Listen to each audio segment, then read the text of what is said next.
रजनी को बचपन से ही पेंटिंग का बहुत शौक था।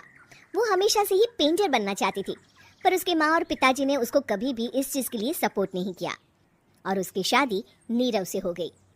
नीरव रजनी को बहुत प्यार करता था, पर रजनी हमेशा चुपचाप ही रहती। वो इस शादी से खुश नहीं थी। वो ये शादी नहीं करना चाहती थी। उसे तो हमेशा से पेंटर जो बनना था। अपने इस सपने को वो नहीं पूरा कर पाई, इसलिए वो हमेशा उदास रहती थी। रजनी, बहुत ही बढ़िया फिल्म लगी है, कल देखने चले? नहीं जी, कल मुझे बहुत काम है, मैं नहीं जा पाऊंगी।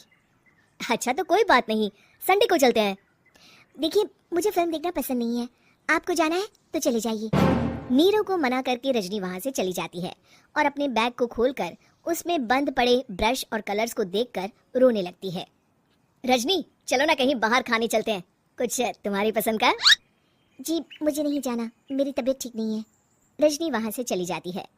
नीरव को समझ नहीं आता कि रजनी उससे इतना दूर क्यों रहती है। वो जब भी उसके साथ वक्त बिताना चाहता है, रजनी कोई ना कोई बहाना बना देती है। एक दिन घर पर कोई नहीं था। रजनी घर का सारा काम जल्दी से खत्म कर लेती है। घर पर अकेले होने के कारण वो सोचती है कि वो आज पेंटिंग करेगी। वो अपने कमरे में जाकर पेंट ब्रशेस और कलर्स निकालकर जैसे ही कलर मिक्स कर रही होती है कि दरवाजे पर बेल बज जाती है। अब कौन आ गया इस वक्त? इतनी मुश्किल से तो मुझे पेंट करने का मौका मिला है। रजनी दरवाजा खोलती है तो उसकी सास अपनी सहेलियों के साथ खड़ी होती है और सब घर के अंदर आ जाते हैं। अरे बहू, सबको शरबत बनाकर पिला दे, बाहर तो बड़ी गर्मी है। जी। रजनी पेंट ना कर पाने से उदास हो जाती है। उसे गुस्सा भी आ रहा होता है कि उसने इस शादी के लिए हाँ क्यों कह दी। वो रसोई में जा रही होती है कि उसकी सास उसे रोकती है। बहू, सबके खाने का भी इंतजाम कर लेना, आज का लंच तो ये सब यहीं करेगी। हाँ। रजनी बिना कुछ कहे रसोई में चली जाती है। सबके लिए खाना बनाती है। सब खाना खाते हैं और रजनी घड़ी देखती है कि ये सब कब जाएंगे ताकि वो अपनी पेंटिंग कर सके। जब शाम होती है तब सब चले जाते हैं अपने घर। अरे बहू, सब तेरे खाने की तो बहुत तारीफ कर रहे थे, सबको बहुत अच्छा लगा खाना। आपको मुझे सुबह बताना चाहिए था ना कि आपकी सहेलियां आ रही है। पता भी है कितना वक्त लगा सारा खाना बनाने में। अरे बहू, तू ऐसे कैसे बात कर रही है मुझसे? तो और कैसे बात करूं? मैं इस घर की कोई नौकरानी नहीं हूं कि इतना काम करूंगी। रजनी अपने कमरे में जाकर दरवाजा बंद कर लेती है। शाम को जब नीरव आता है तो उसकी माँ उसे पूरी घटना के बारे में बताती है। क्या रजनी ने आपसे इस तरह बात की माँ? हाँ, और पता नहीं उसे क्या हो गया है, शाम से बाहर भी नहीं आई है। मैंने तो कई बार आवाज दी, खाना भी नहीं खाया उसने। तू ही बात करके देख ले बेटा। नीरव अपने कमरे का दरवाजा खटखटाता है। रजनी, दरवाजा खोलो, मैं हूँ। रजनी दरवाजा खोलती है और फिर वापस जाकर अपने बिस्तर पर लेट जाती है। रजनी, माँ से बात करने का ये क्या तरीका है? मैंने कोई गलत बात नहीं की है। अरे तुम क्यों ऐसे बर्ताव कर रही हो सबके साथ? क्या तुम इस शादी से खुश नहीं हो? रजनी कुछ नहीं बोलती। अरे बताओ मुझे रजनी, क्या ये शादी तुम्हारी मर्जी के खिलाफ हुई है? हाँ, मैं ये शादी कभी नहीं करना चाहती थी। तुमसे क्या, मैं किसी से भी शादी नहीं करना चाहती थी।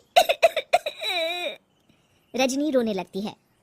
चुप हो जाओ रजनी, बताओ मुझे, तुम क्यों नहीं करना चाहती थी शादी? रजनी बेड के नीचे से अपने पेंटिंग्स, कलर्स, ब्रश, पेपर्स निकालती है। इतने में उसकी सास भी कमरे में आ जाती है। ये देख रहे हो, ये थे मेरे सपने। मैं पेंटर बनना चाहती थी, पर माँ पापा ने कभी सपोर्ट नहीं किया और मेरी शादी करवा दी। मेरे सारे सपने टूट गए। हर वक्त बस गुस्सा आता रहता है मुझे। मैं जानती हूँ कि आप लोगों की इसमें कोई गलती नहीं है, पर मैं क्या करूं, मुझे समझ में नहीं आता।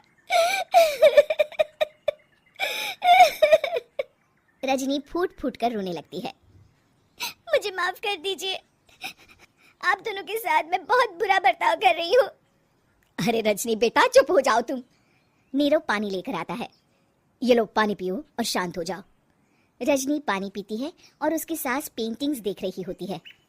अरे नीरव, हमें तो पता ही नहीं था कि हमारी बहू कलाकार है। अरे कितनी अच्छी पेंटिंग्स बनाई है, देखो तो। ये वाली तो मैं अपने कमरे में ले जाऊंगी। आपको ये पेंटिंग्स अच्छी लगी?